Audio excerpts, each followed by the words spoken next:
Hello everyone! Today I'll be painting some birch trees, but not the way you think. We are going to push acrylic pouring to photorealistic levels using some fun and easy techniques. Let's get right into it!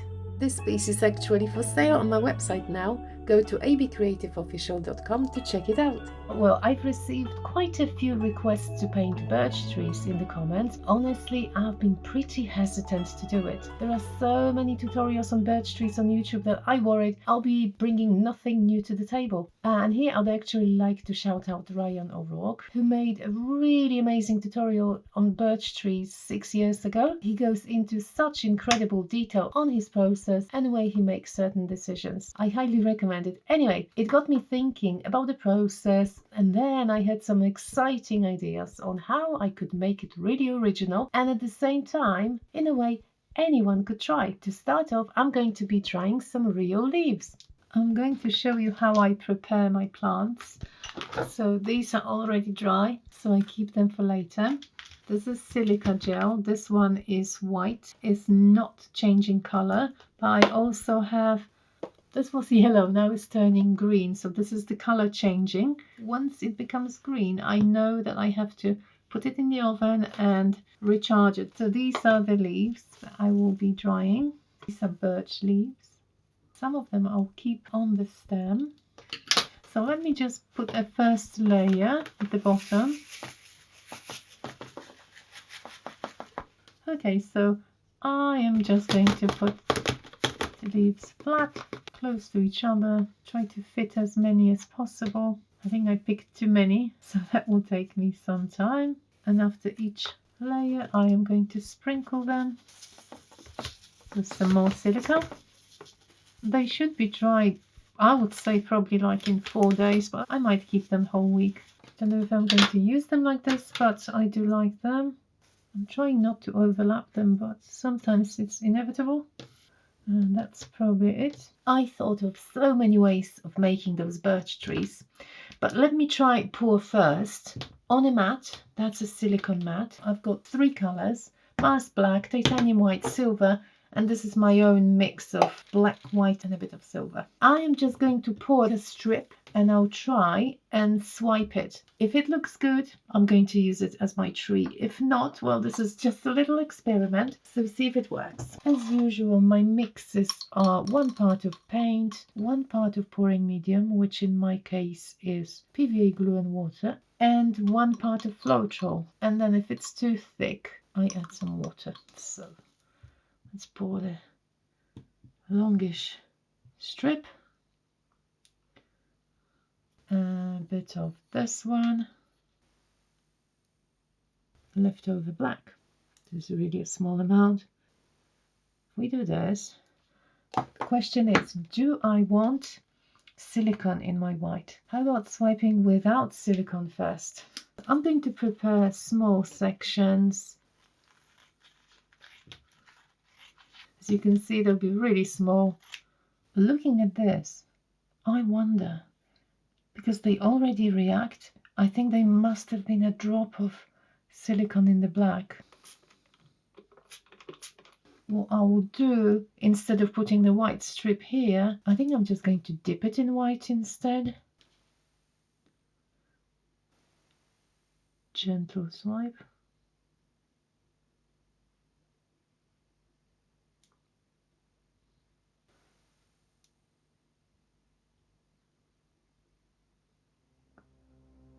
I will be cutting out the shapes. Oh, that's nice.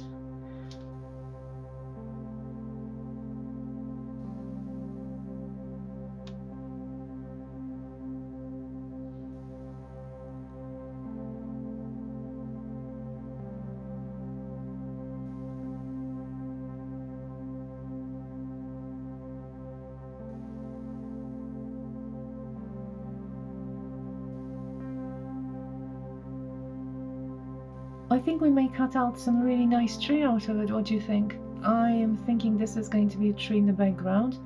I might do some branches. Yeah, I think it worked really well. Look at this. Oh, clumsy, clumsy. That's going to be a nice branch.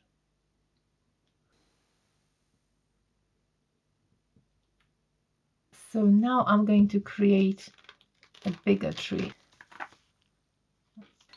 The silver is going to be shiny once it's dry, and it will look really nice. I don't want them to be so straight. No less of this color, just a little bit.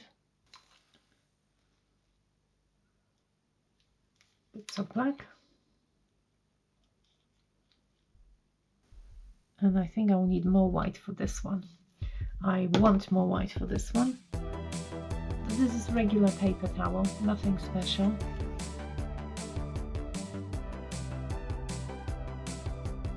Now a super thin one here, try to make it bendy. Again, I'm just reminding you that I am going to cut the shape out of it. So even if it doesn't look perfect, it's going to be fine. One thing, I think I wanted to add actually more branches. The more the better, I can always get rid of them later, but at the moment I think that's a good idea. Oh, now I'm like, let's just make some more. Then we'll have 4. This is definitely going to be the last one. Yes. White. I'm just having fun with those trees. This was my first idea, and then it works really well, so I am continuing. I'm going to do separate branches here in the middle. I think that will be a solution. This way I can add them to any of my trees once I position them. How about that? I think once we put all the pieces of the puzzle together, it's going to look nice. So leaving it to dry.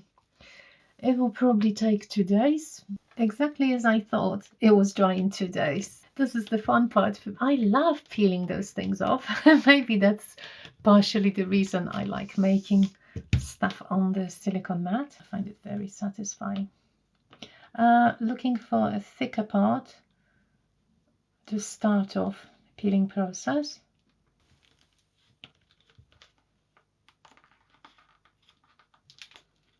As you can see, it comes off really easily.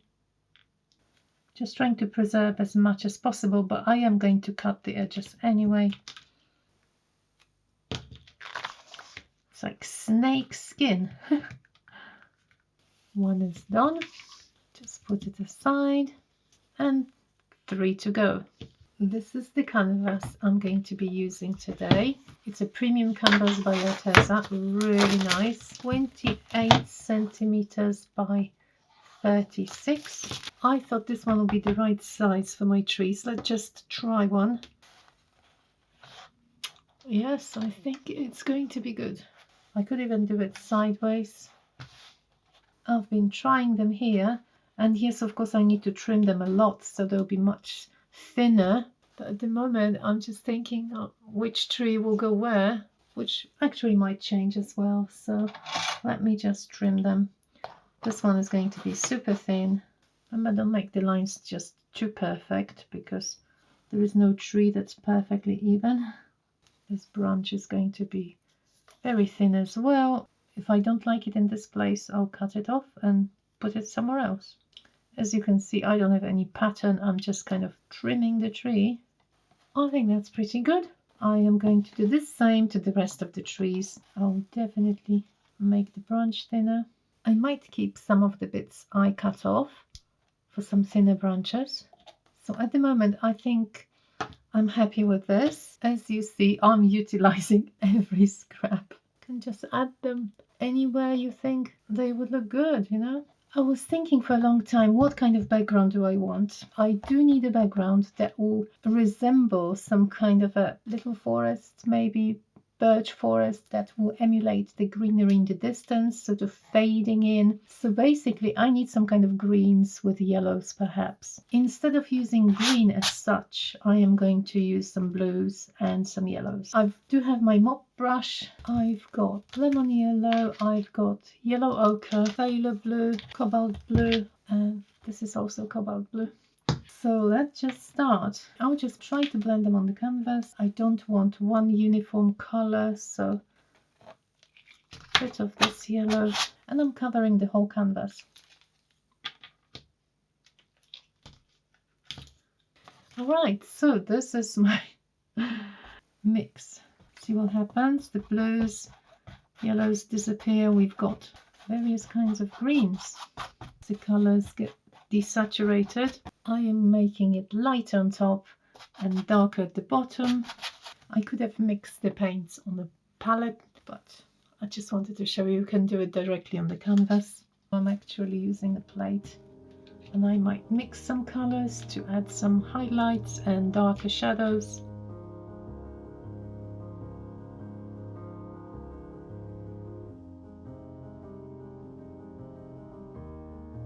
I do like these light greens, however they are mostly covered by the tree trunk, and I do want a bit of a sky peeping through. That's probably too much blue. I can wipe it off. I've been trying and trying those trees.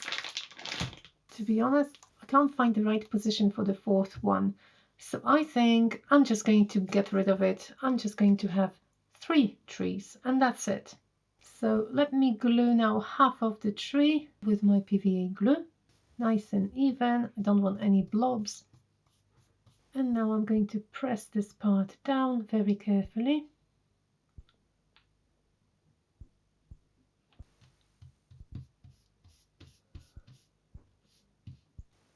Make sure you smooth out all the bumps, and I'm going to do the same to the upper part of the tree.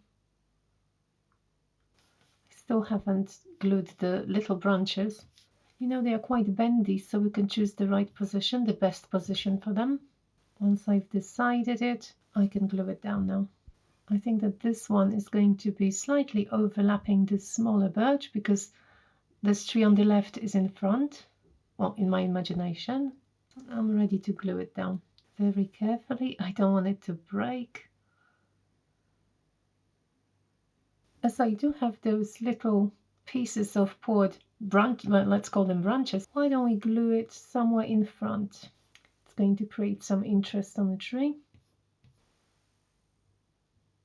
So this branch is the closest to us. Time to add some shadows.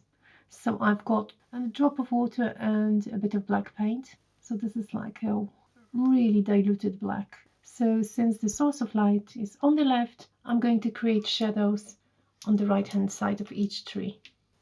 As you can see, this is a really small amount, just spreading it quickly. And if it's too much, I'm going to wipe it off simply. I want it kind of blended in with the background. I don't want just a black stripe. This is definitely too much. Dabbing it off, that's better. And I'll keep going around every trunk and every branch. Since there is a shadow on the right, part of my tree is going to be darker as well, so I am applying the same diluted black to the right edge of the tree.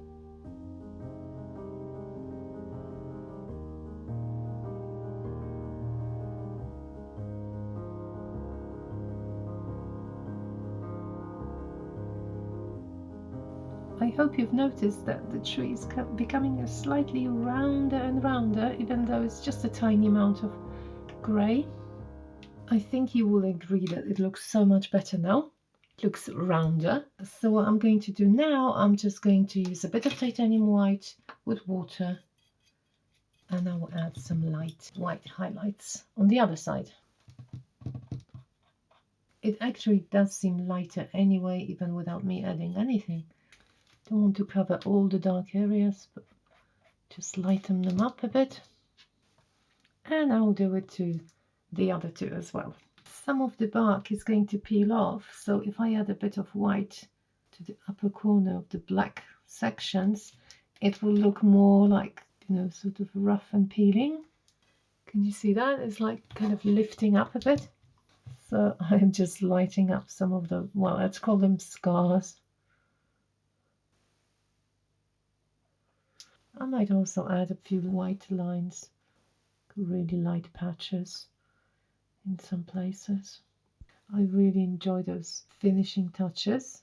So I do hope that you can see that pouring can be a wonderful starting point to actually develop some of your painting skills. Getting happier and happier with every little step. And I might leave them. Yes, I will leave them now. Well, this one is ready. we can pick the right leaves. So it's been probably a week or maybe longer since I put these in. I'm sure there'll be too many to choose from. Oh, some with branches. That's going to be nice. I'll tell you why I came up with this idea with real leaves, because I do love birch trees, and I've got some birch trees in my lounge actually, birch tree artworks. In one of them I used dried leaves, and I just looked at it and I thought, why can't I use it on the canvas? And I can, why not?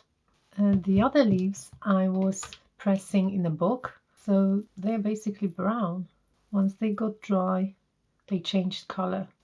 These ones are really nice and green. That's what I was hoping for. Well, okay, it will take me a few minutes to fish them all out and I'll be back. I've got so many. I've been trying to put them in groups, smaller ones together and the ones on tiny branches. I don't think I'm going to use the huge ones, definitely not, but I'll keep them, of course, for some other projects. This is like a mock-up. I'm checking if I like it or not. I do like those, however, I think it'll be easier for me to actually paint them. You know, I won't be risking any damage if I just stuck the leaves. I'm going to paint with a very faint brush, just some very thin branches, and then I'll stuck some of the leaves, and then I'll decide what to do with these. However, that's a perfect reference for how they grow. On both sides, quite biggish gaps, so let's do it. So if I remove these and just paint a little black branch, I will use my black mix because they do have those thinner branches growing out of the bigger ones, don't they? I do have my baby wipe just in case I don't like something, as usual.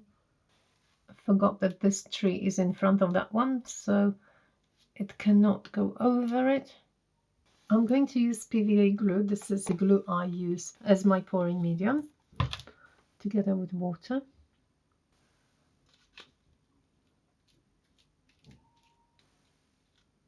Okay, this one is going to be somewhere here.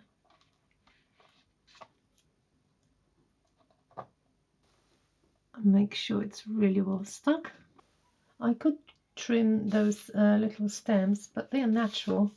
They are the real thing. So if I don't have to, I'll keep them as they are.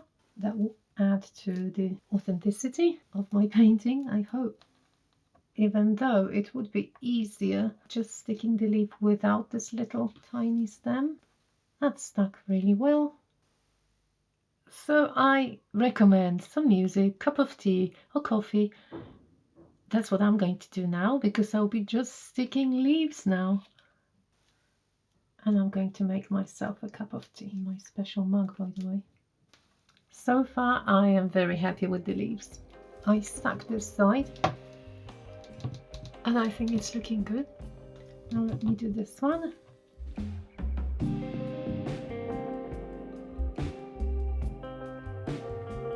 This glue is very strong with archival properties, perfect for an artwork. I cut this one, so it's going to be hiding behind one of the branches, maybe here.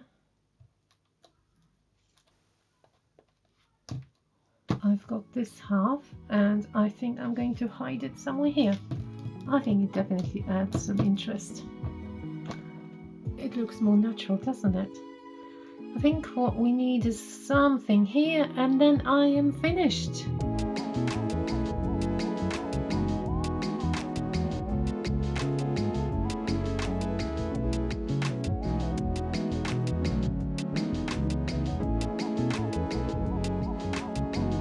Well, there we are, photorealism with acrylic pouring. Well, maybe not when you get really close up. Honestly, acrylic skins are one of the most versatile painting techniques ever. I hope you enjoyed the tutorial and I would love to hear your feedback in the comments. If you really enjoyed the piece, you can find it for sale on my website and help directly support the channel. I have a new exciting tutorial every Saturday, so consider subscribing if you haven't. And I will see you all next week. Thank you so much for watching. Bye bye!